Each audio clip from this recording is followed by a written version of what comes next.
Hey everybody, welcome to the video. I'm Brandon Green. Today I thought I'd do another little sketchbook flip through. This one is from 2011.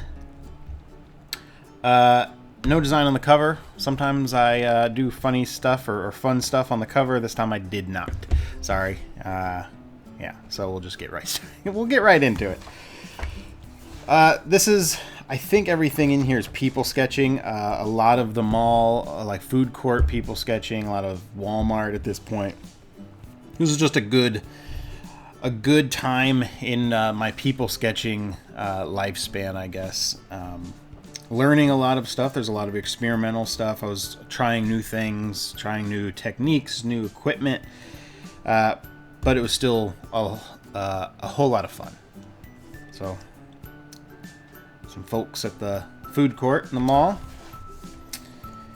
At this point, too, I wasn't doing too much color. The color that I was doing was very limited or experimental, I guess I should say. This little sketch right here was, we saw this guy in the mall. We were sitting in Barnes & Noble sketching some other people. And this guy came through with a backpack, and the kid was actually standing in the backpack. You may, I don't know if Will posted a drawing of that guy or not, but yeah, the kid was actually like riding in the backpack. He had it unzipped at the top, and she was standing in there. And her pants were soaking wet. Like she had peed her pants really bad, but crazy.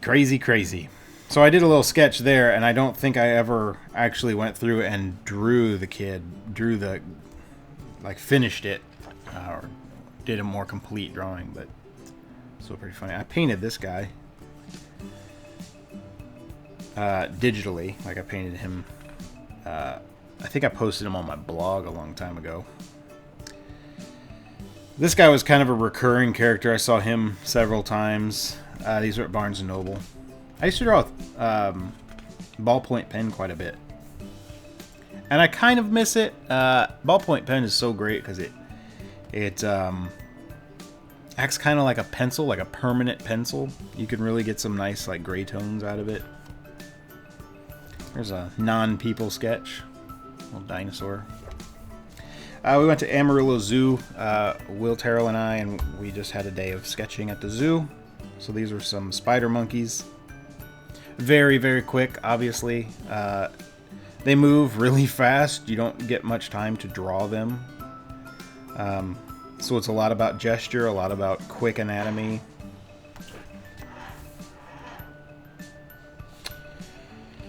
More at the zoo. A little tortoise, lemurs, some goats.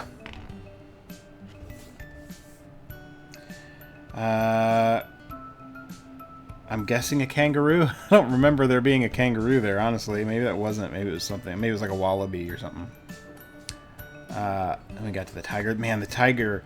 If you ever go to Amarillo Zoo in Amarillo, Texas, the tiger cage, as long as it's still there, was just like a chain link fence. That's it. And so you could get really close to them and do some really great studies. They were on the same like ground level that you were on, so you didn't have to look down in this pit to draw them or really far away. They were right there. And this guy actually, he was pacing, and when he got to me, like he jumped on the fence, and I about wet myself. It was crazy. Like he just eyed me the whole way over and got to me and just like, it's not like he jumped full force into the fence, but he like, kind of like he was trying to like climb or jump over the fence. It was nuts. But the fence went all the way over. It was not like I was actually in danger, but still pretty cool to see and pretty intimidating. You really get a feel for how big that animal is. So these are from the zoo, and then we sat down just kind of in a shady area and drew for a little bit, and drew this little guy. He's got such a tiny little face. Lions and a bear. The bear was the saddest thing of all. It was like the hardest thing to see. I don't know, the enclosure wasn't very accessible, and the bear was able to really just like hide in the back without being seen the whole time. So this guy was actually the guy from back here, that guy, and I just kind of, I don't know, was trying to do more of a graphic approach to see what kind of what's it called, line limitations I could get, like line economy, that's the word. Just trying to use a very few lines. I like this guy's big neck roll. With my old kitty, Layla. She was big. Big boned. This guy worked at Hot Topic in the mall. We saw him quite a bit. I think this was the first time I saw him.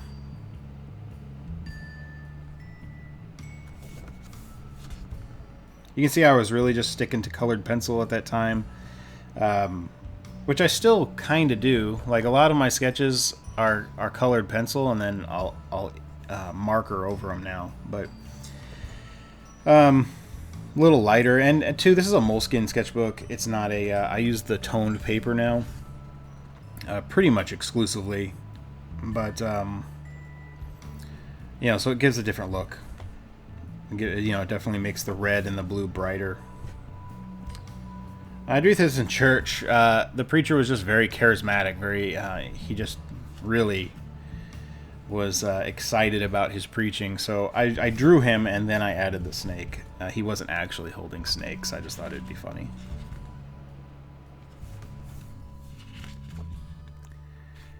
I like this guy's neck beard, because it's not really a beard. It's just like scruff, but his neck just, I don't know, makes the beard. This guy was his squashed head.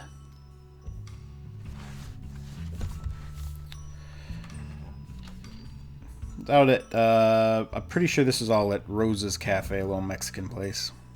You know, it's funny looking at these old drawings, because you see some that I still really love, and then some that I'm like, man, I would do that so different, and in my opinion, better now. Just having a better grasp on how to handle the subject, how to handle the anatomy, how to simplify things and really make it function well.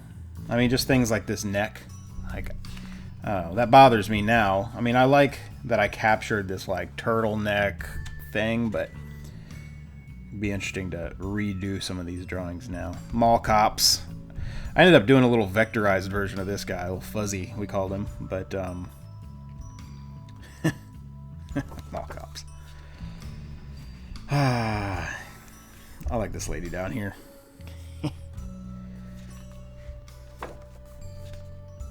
This guy was going to finish out, and honestly, I got to his hands and I just kind of stopped, because I was like, oh, that's the most exciting part there. I just really liked how his hands came out, but...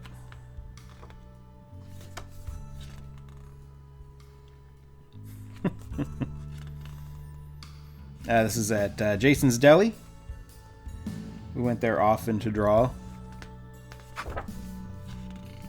Restaurants where you can kind of sit down and relax, that don't have waiters or waitresses, that I don't know, you don't feel pressured to like get up and leave real quick, and you don't have servers coming over and like, can I get you anything? Can I get you anything? In other words, like, if you're not gonna eat, get out. Those restaurants are great. That the ones you don't have to do that in. I love this guy that his butt is eating his shorts. They're great because people move in and get out real quick, like they eat and they run. It's a little faster than like a sit-down place where you have servers, so you get a lot more customers coming through, so you get a lot more people coming through to draw. So if you can hang out in a place like that, it's really great, and you get a lot of different looks. And you're not stuck with the same ones, you know, the whole time you're there. Just like how saggy this girl is. Like, you know, everything says, like, heaviness.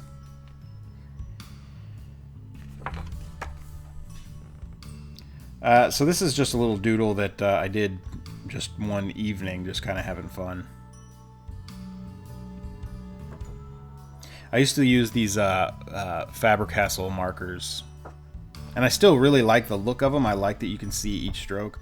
Not that I like it so much I want to go back, because sometimes it did get a little annoying. You couldn't mix them at all, but I did like them.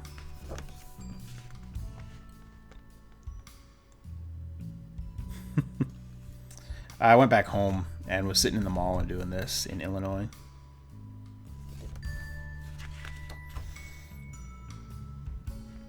You know, my sketchbooks back then were definitely like sketchbooks.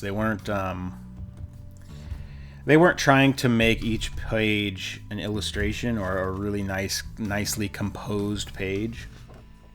Not that that's bad, but at the time, and even more so before this, sketchbooks were just for the individual drawing themselves, just for me. I think this was even before I was on like Twitter and Instagram and stuff. So nobody was ever going to see these. You know, they weren't for posting. They weren't for, you know, a portfolio or anything. They were just for me and for my own practice. I like this little old lady. I really like this guy's look. Got those shifty eyes, you know. This is a guy that worked at Walmart. We saw him often. But he had just such this like bubbly, pitted nose. It's pretty amazing. This girl with her giant scarf. This was a like cashier at Walmart, and as simple and as goofy as this little drawing is, I remember how happy I was that it like captured her. It's always a good feeling when you really get the essence of what you saw in that person. You know, never mind anatomy, never mind anything else, really. You feel like, okay, that really says what I want it to say. It really captures what I feel like that person looked like. So sometimes I would just play around with different things. Like this guy has this giant brow, and you know, if they had a big brow, I'd really push it, and I still do that. But this was definitely a time where I was experimenting with caricature and anatomy and how far I could go with certain things. Like I said, not that I don't do that now, but this was kind of the beginning of all that. Around the beginning. I really like this little sketch right here. I've always liked it. This was kind of where I really I started using black line. You notice before this I wasn't using too much black line. I mean, I would use it here, but for whatever reason, especially if I knew I was going to color it, I don't know, maybe I was just covering up mistakes, but sometimes I would just go way too far with the black line. And so, you know, it was a time of learning how to control it, learning what to do, what not to do. I was working on this guy's jacket, like drew this guy here, and then just decided to do him again to see if I could. For one, I emphasized his mustache, but also I wanted to see if I could really simplify those folds in his jacket. I mean, they were so glossy. I thought maybe I could do it without the hatching and the grayscale. I always liked this lady too. Went with a green pencil there. But just this older lady. It was rather large, but also had all these tattoos down her arm. And, I don't know. A lot of stories there, I'm sure. Saw this guy in Florida. He just had all these cases all over his suspenders.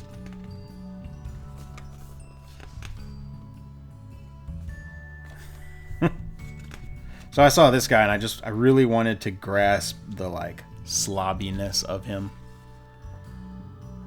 So using a smaller pen, this was the high-tech C pens, like a really fine tip. I was able to add a lot of these extra little like wrinkles, and I don't know, just makes it look more grungy and dirty. And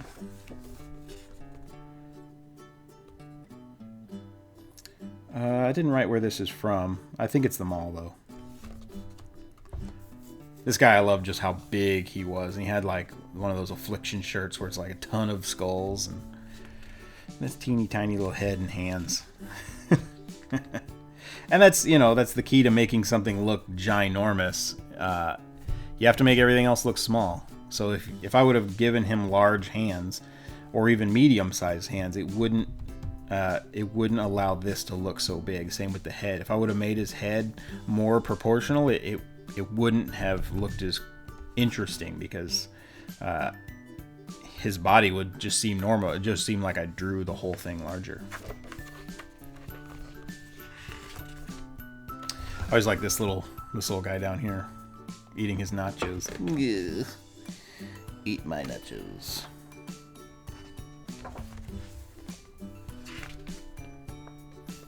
It's Al. Worked at Walmart. I think that's Al too.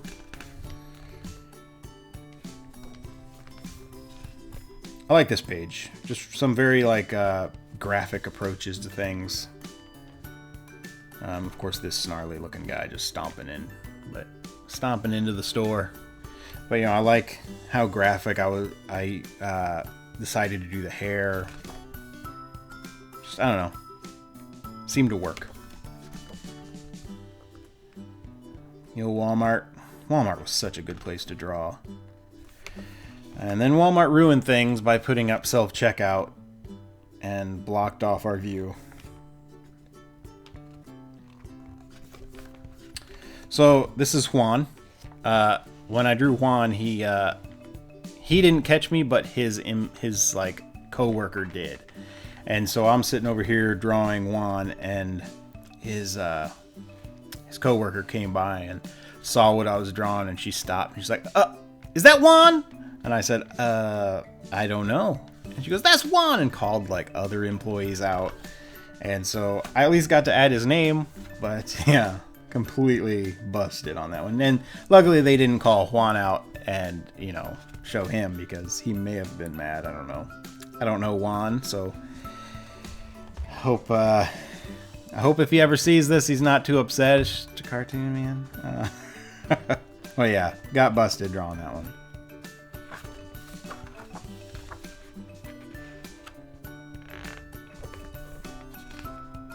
Sometimes I don't know, do a little more.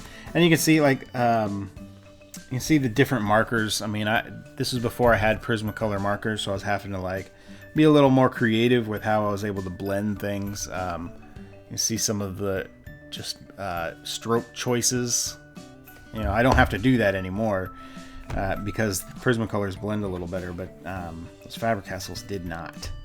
The face is actually colored with colored pencil. This big guy.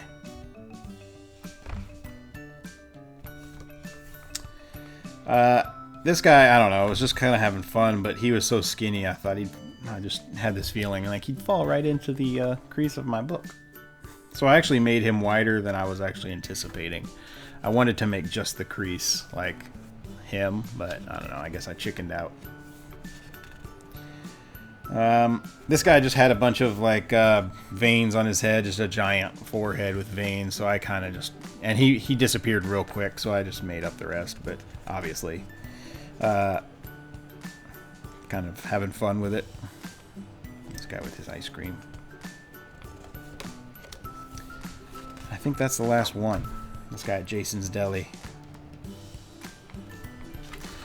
So yeah, 2011 ended in February of 2012. When was that first one? So September to February. That's my sketchbook. I hope you guys enjoyed it. If you did, hit the little thumbs up down below, and let me know you liked it. Leave me a comment. I always appreciate that. Please subscribe to my channel if you haven't already. Go follow me on Twitter, Instagram. If you want my if you want another one of my sketchbooks, not this one, but I do have a sketchbook available online you can purchase. The link will be in the description below. And you guys have a good week. We'll see you next Friday. All right, bye.